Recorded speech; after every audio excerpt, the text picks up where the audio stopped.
Na watu wengi wamekuwa wakijiuliza chuki ya hawa watu wawili inatokea sehemu gani kati ya Zuchu na Mange Kimambi, kwa sababu tumekuwa tukiona bwana Mange Kimambi akimjibisha sana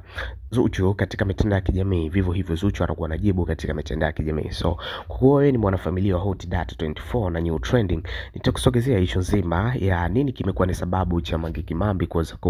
kuwa ni muhasimu mkubwa sana wa Zuchu, na vita yao bwana imekuwa ni ngumu sana kuweza kuimaliza. Na hii ni kwamba bwana mwaka 2021 mwishoni mwa mwaka 2021 kuelekea mwaka 2022 ndipo ambapo mahusiano ya Diamond Platnumz na Zuchu yalianza kuibuka na watu wakaanza kusanukia, na mtu wa kwanza kuweza kutoa taarifa hiyo alikuwa ni Mange Kimambi. Sasa baada ya kuweza kufunguka ukweli wote ya kwamba Diamond Platnumz yuko na mahusiano na Zuchu, watu bwana kwenye comments walikuwa wanaona kama vile Diamond Platnumz kama amepotoka hivi, kutokana kwamba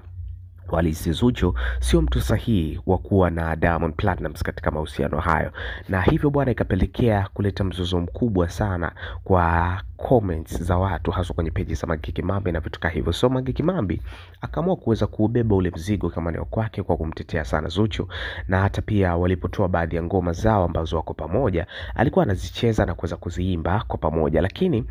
Mange Kimambi kama unavyojua kawaida yake ni kuweza kuripoti, so aliweza kutoa za ndani ya kwamba Diamond Platnumz bwana waliweza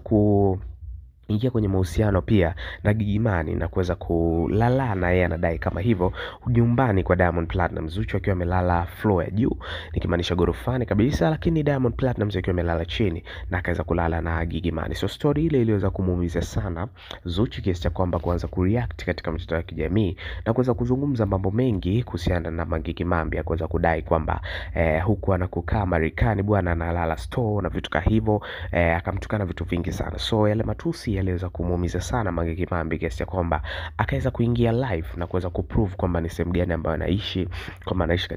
katika gorofa tu nzuri karibu na ufukweni beach na vitu kama hivyo. So hiyo ndio ilikuwa reason kubwa ya kuweza kumfanya bwana Mange Kimambi na Zuchu kutokuelewana mpaka leo, kwa sababu Zuchu pia aliweka wazi kwamba hampendi na mkubali na hatakuja kumkubali siku zote, na ndio vita yao bwana ndipo ambapo iliweza kuanzia. So hiyo ni issue ambayo inaweza kutokea kati ya hawa watu wawili, ndio maana mpaka hii leo mambo yao yamezidi kuwa ni mgumu sana sana.